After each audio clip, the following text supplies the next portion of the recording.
Happy May 4th, everyone. Ryan here, and welcome to Ask MandRproductions episode 220. If you have a question on answer next week's episode, just leave it down in the comments section below, and while you're down there, hit the like button if you're hyped up for May 4th. If you're wondering what I'm wearing, these are the LEGO Star Wars Yoda Chronicles ears from May 4th, 2013. You literally had to be there to get them. Anyway, I wanted to start this video with an important message because I got a important message on Instagram today. So a viewer named Martin commented on my recent UCS Luke's Landspeeder review, and apparently I replied to that comment saying, "Congratulations, you have been selected as the random winner of the LEGO Star Wars 75341 UCS Luke Skywalker's Landspeeder. Send a message via the above number on WhatsApp so we can sort this out, ... So ominous. That is not me. That will never be me. I will not reply to your YouTube comment telling you you've won something, especially something that I didn't in the video say that you could win. I watched a great video by MKBHD a couple weeks ago about this very topic, and I was like, boy, I sure am glad I don't have that problem. And now I have that problem. So I think most people are familiar with verified accounts on YouTube. If you don't see a check mark next to my name, it's not me. If you click on the username or the picture and it takes you to a channel that's not mine, it's not me replying to your comment. So just keep that in mind. If it's not one of my verified accounts, it's not me replying to you. I think the scam essentially is that they will try to get you to text them on WhatsApp, and then they will try to get you to send them money.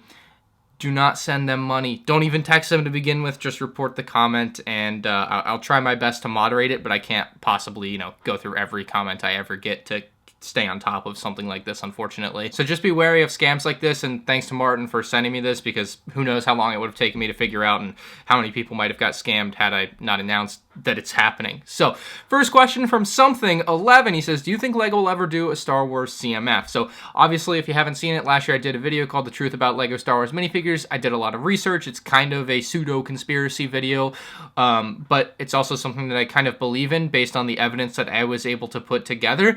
And I still think that LEGO Star Wars probably can sell minifigures at better rates than they do now. They claim they can't do a CMF per their contract.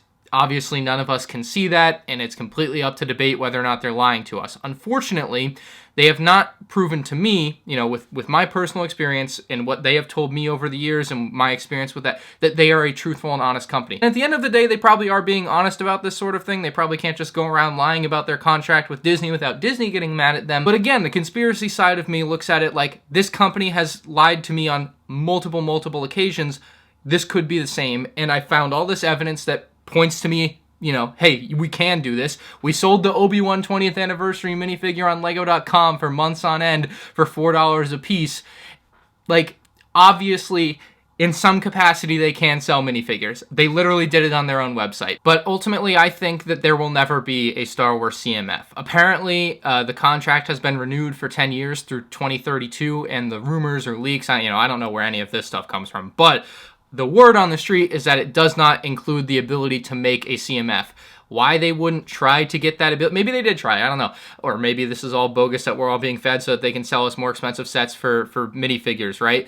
Which would be weird given the stance on exclusive minifigs and the flip-flop. It's really complicated. Another video I should probably just do and talk about more in depth with more well-thought-out thoughts. But ultimately, I think it's just not in the cards. But the idea that they can't sell minifigs, I think I have proven pretty beyond a shadow of a doubt false, given the history of LEGO Star Wars and how many times they've done it. Newmark79 says, is it too early to call for 10-year anniversary Force Awakens sets?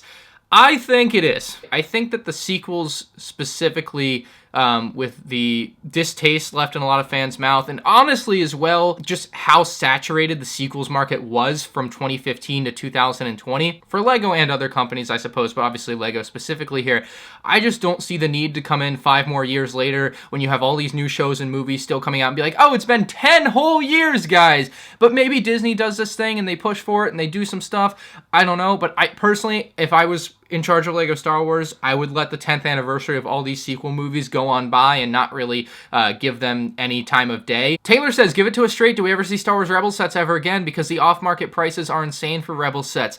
The secondary market prices for a lot of things are insane, and it doesn't seem like LEGO cares too much about that sort of thing. I think they've been on record saying they don't care about that sort of thing, which is interesting to me because they bought Bricklink, which is the biggest LEGO secondary market. But I don't think so. Like, it seems, at least for the next 5 years, you know, maybe we get a set or two. I would maybe put the Ghost on there as a potential and the Phantom on there as a potential. But, like, there's very few things from Rebels that I could see them bringing back in. I mean, you think about the Clone Wars, and they've done some off things from the Clone Wars, but the off things tend to be, like, General Grievous speeder bike. That is not something that I, like, really particularly recognize as something from the Clone Wars, like, as an iconic thing, because it's just not.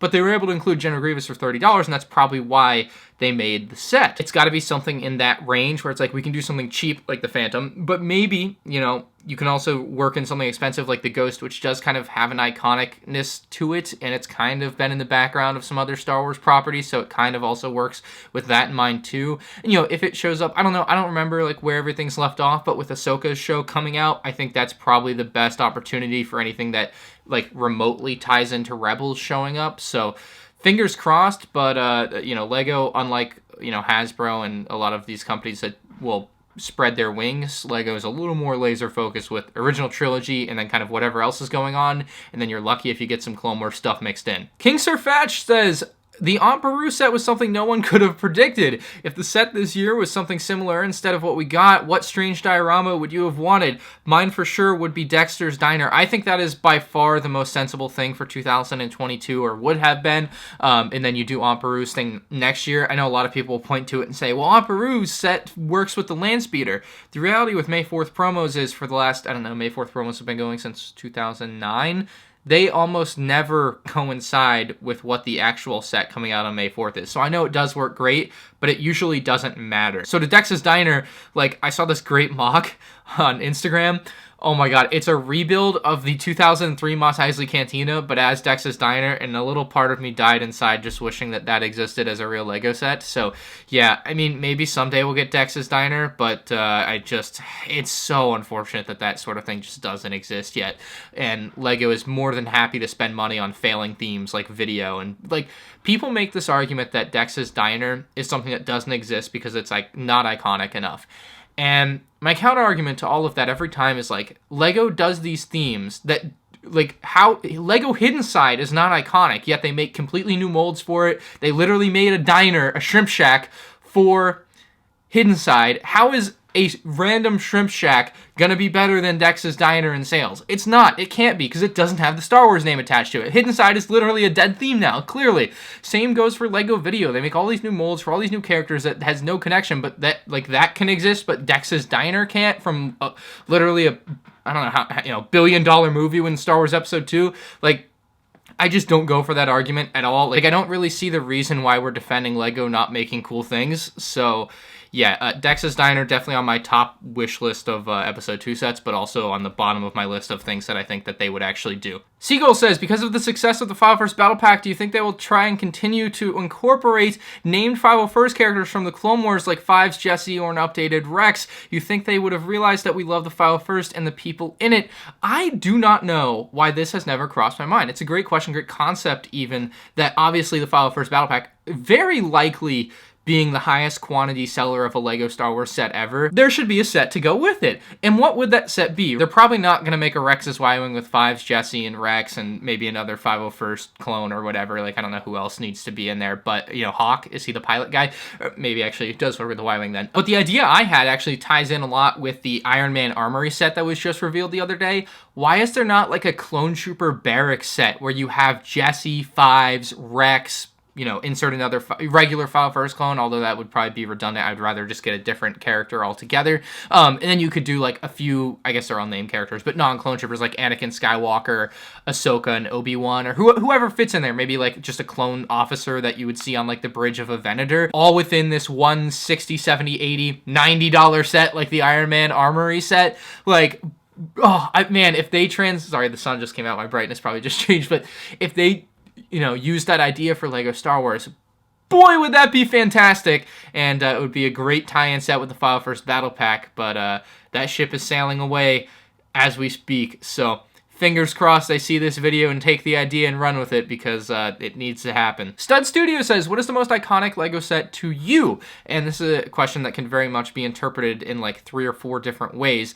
The most iconic LEGO set to me as like the YouTube personality, the one that most people absolutely go, hey, that set and that guy, they go together, the File First Battle Pack. Second on that list, obviously, probably the UCS Gunship, and then down the line, probably like Phase 2 Cody. Obviously, I've been pushing those things very, very hard, and I think that's going to turn into LEGO actually doing something finally. The most iconic LEGO set for me, like looking into the ether of like LEGO fandom in general, or like let's say just narrow it down to LEGO Star Wars, because I think picking a LEGO set that is iconic to LEGO as a whole, as a singular set, is near impossible, although I challenge you to do so in the comments. But for LEGO Star Wars, I think at this point in time, it's the 2017 UCS Falcon. If you'd asked me 5 years ago, I probably would have told you the 2007 UCS Falcon, but I think the 2017 UCS Falcon has surpassed the original UCS Falcon as kind of the most iconic LEGO Star Wars set ever released. It is just, I see it so much on, like, I guess when I haven't used TikTok in like a month and a half, which is nice. But, you know, I'd see it brought up on TikTok a lot, where you see people talk about it on YouTube, or just like, it's the general, like, this is the biggest LEGO Star Wars set, and so therefore it's the one that gets talked about a lot and probably the most. And like, yeah, I think that that's the one that's probably the most iconic LEGO Star Wars set. Jack Henriques says, is there any way to protect LEGO minifigures from cracking? Honestly, the best thing you can do is, like, when you take them out of the box, just never put them together. That is the only way to protect them. It's more of an age thing too, or if you let the dust get on them and then it dries out or whatever, it probably has something to do with the way it's stored. I don't know exactly everything. There's probably some science behind it. Obviously, not playing with them would go a long way. If you just put them in a display case or whatever and just don't touch them after, you're probably going to be better off than if you're touching them all the time and playing with them and moving them around, doing different things. Like, that's going to cause wear and tear, and eventually they are going to crack. Another thing that might be good to know if you don't already, different LEGO colors crack a little bit easier than others, or they wear differently. Things have changed over the years, but certainly from like the early 2000s and even into like the mid 2010s or late 2010s actually, the dark red color and the reddish brown color are two colors that are absolutely notorious for wearing awfully. Like, if you grab an old Newt Gunray you might have from 2009, chances are he's really creaky, really stiff, and he feels like he's gonna snap. I just recently got my old Owen Lars figure out, who has the dark brown legs, and it's not a figure I've played with since I bought him in like 2015. Maybe I got it in 2014 when the set... No, I don't think I bought it when the set came out. I think I got it a couple years later. But regardless, when I got that set brand new in box, you know, I took it out of the box. I never really played with it. I might have done a review video with it, but that's the extent of the wear that figure would have gotten. And then it's been in a storage bin for the last 5, 6, 7 years, right? And I put this figure onto Lego studs, and I hear the, like, foot crack. Like, the back of the leg has a hairline crack now because I put it on studs for the first time in like 5 years. Unfortunately, there is sometimes just no way to protect it because Lego's quality is poor, or the way it ages is poor. And like, at the end of the day, the best way to not let something crack is to just never touch it. And it's unfortunate, but that's where it is with some of the figures, especially the older ones in specific colors. DM Smile says, since you're a YouTuber that doesn't hide how much they make, does YouTube Premium affect how much money you make off ads? I know when it originally came out, many YouTubers were worried, but then the worries just kind of disappeared. So I have only ever done the math on this once, only because I was having an argument with someone about YouTube Premium and whether or not it was like good or bad for YouTubers. And in my head, what I had always thought was that YouTube Premium views give you more money, but I think maybe I did my math wrong, who knows. But the number I came out to is that YouTube Premium pays a little bit less than regular YouTube ads, but that's going to be really specific to like whether or not your CPM on your channel is higher or lower. So it's not something that I even think about. I even if I make less, I highly recommend YouTube Premium. I started using it maybe 6 or 7 months ago, and I have not looked back. So YouTube Premium does affect how much you make, but it's not a significant portion of my viewer base either. I would say that maybe 5% of people use YouTube Premium or whatever. So if I were to make 20% less on 5% of the money that I make, then I'm still making 99% of what I would have made otherwise, right? So it's not even a noticeable thing, if it's a thing at all. It probably fluctuates anyway, but it might have already fluctuated back to where it's different. I just don't think about it because honestly, it just doesn't matter, and what I think about it is not going to change the reality of what YouTube Premium is and does and what I make on it. Like, it's not like I'm going to go to Susan Wojnarowski and be like, hey, up my Primo money. Like, that's not going to happen. Nothing will change based on the findings that I find. Andrew says, what do you do with the leftover duplicate pieces from each of of your builds. I don't know if I should keep the hundreds of 1x1 tiles, studs, dots, and bricks that I've accumulated over the years. So I used to just kind of put them in the recycling bin and call it good, because like I also didn't have a use for them and wouldn't have a use for them in the future. But then my buddy Sans found out that I did this, and it was like I was committing this ultimate sin, and so I conceded to him. I was like, okay, fine, I will just put them in a pick-a-brick cup, and every time I see you, I will just give you the pick-a-brick cup of random Lego pieces. And so he takes them, and I think he just puts them in his bins to probably never be used either. So I would recommend finding a friend that maybe would be interested in taking them off your hands. Otherwise, I genuinely just don't see a problem with throwing them in the recycling bin. Jawa says, do you use your own affiliate link when purchasing a Lego set? I do not. I don't use it, mostly because I don't think you're allowed to use it. And so the risk of like losing that as a whole for like, you know, if I was going to buy a $100 Lego set for the $3 that I would get back on that, just not worth it at the end of the day. So yeah, you know, I got a cashback credit card now, so I'm sitting fancy. I got an Apple card that gives me 2% when I use Apple Pay, and I got another one that's just 2% anywhere, which is really nice, and I'm kind of using it as a business card now. So I kind of use those, and I feel good about getting the cash back. But no, I don't use my own affiliate link because I'm worried that I would lose it. Speaking of affiliate links, if you want to use my Zavvi affiliate link in the description below, they're selling the UCS Millennium Falcon right now for $100 off with free shipping. And then they're also selling sets like the UCS Gunship for $50 off with the Gunship 4 code. So it'll be $300 plus free shipping. They have some other sets on there that are on sale. So if you were irked about LEGO's lack of double VIP points on those UCS sets for May 4th, just getting the money off straight up is probably better for you, and you can support the channel in doing so. So definitely use the affiliate link down below if you're going to end up buying any of that stuff, because that's probably the best money off deal you're gonna get. Magic Bricks 33 says, is there a specific amount of Star Wars Lego sets that they can produce every year? There is certainly a limit. They certainly get like a budget, you know, you have this much money or you can do this many new different, you know, molds. There's certainly that sort of stipulation in there, probably given to them by Lego the company. Disney probably also, you know, has some say in how many products they can make so as not to oversaturate the market. So there's probably that at play too. What it is specifically, I don't know, but I am almost absolutely sure that sort of thing would exist. Lexia says, how do you resist the urge to open sealed Lego sets? For a lot of people, it's hard not to use them and just keep them intact. It's obviously it's going to be different for every person. Like, I've gotten to a point in my life where I have so many Lego sets and I can buy pretty much any Lego set I want at this point, that it's not like when I was 10 years old and, you know, I got a new Lego set for Christmas, or multiple Lego sets for Christmas, you know, I would build them all on Christmas. There was no, like, they were done by the next day, no questions asked. And, like, obviously that changes as you get older and like you have more things to do, and like some things just get forgotten. So for me, as I've also aged, I've become more of like a collector too, like where it's just that thing is cool because it's the sealed original version. And so that part of me, like it actually takes some bit of me to like be like, okay, I'm gonna do this, I'm gonna open this box. Like behind me up there, I think is the UCS, it's kind of blocked by the light, but the Naboo Starfighter from 2002. I really want to open that.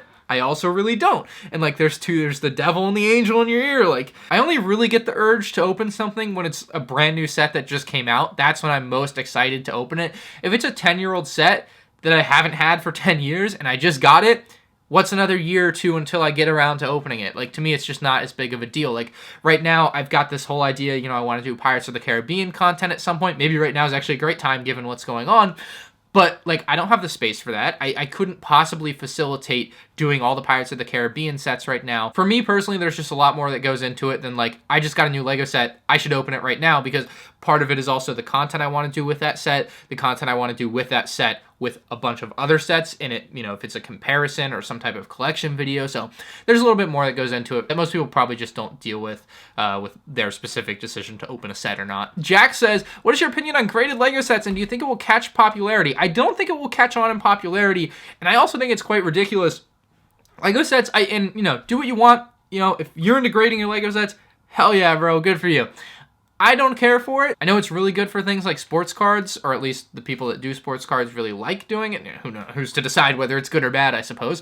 But, you know, I just don't think it's worth it at all to grade a Lego set. I don't really see the point in grading it. I think for the most part, you can just look at the box and be like, yeah, that box looks good, or no, that box looks bad. And I do see people make the argument of like, you can't grade them. They're supposed to be opened. Lego sets are meant to be played with. I hate that. Whoever buys a Lego set can buy it for whatever reason they want and do whatever they want with it. Whatever people decide they're buying it for is what it's for. Like, that's, like, they can do what they want with it. It's their thing. I saw one the other day on eBay that was this, like, Slave One foil pack graded. It was an 8.5. It was graded to an 8.5. Not even a 10, not even a 9, right? Where you could just be like, oh yeah, it's pretty close to a 10. It's an 8.5. It's a B. And they were asking $300 for it. I think I just tweeted it out and was like, LOL. Like, that's what some of my tweets have become at this point. It's just posting, like, ridiculous eBay listings of people that think they have something expensive and they post it for a really ridiculous price, but nobody is ever going to pay that. I'm not a fan of grading Lego sets. I doubt I would ever get anything graded. If anything, maybe a minifigure or two, maybe a 501st Battle Pack just to say I have one, right? But, like, even then, I feel like it's just a waste of money for me, and I'm probably never going to do it. Philip says, if LEGO calls you up right now and says, hey Ryan, we're making one prequel playscale set, and you get to pick it. I love you too. Noxad says, what character do you think has had the worst glow up? I don't think this is really a competition here. I think the Stormtrooper takes the cake. I feel like turning the head of a Stormtrooper is, like, pretty integral. You know how much they probably thought through this new Stormtrooper helmet mold and how much work probably went into it. And then they were like, yeah, this is good. And that, to me, is just baffling. So, yeah, the Stormtrooper, I think, had the worst glow-up. Although, if there's something you can think of that's worse, let me know. But, yeah, that one's a little baffling to me. Thank you guys so much for watching, though. If you guys enjoyed, hit the like button. If you're new to the channel, subscribe. And if you have a question you want to answer in next week's episode, leave it in the comments section below. Happy May 4th, everyone, and I'll see you in the next one.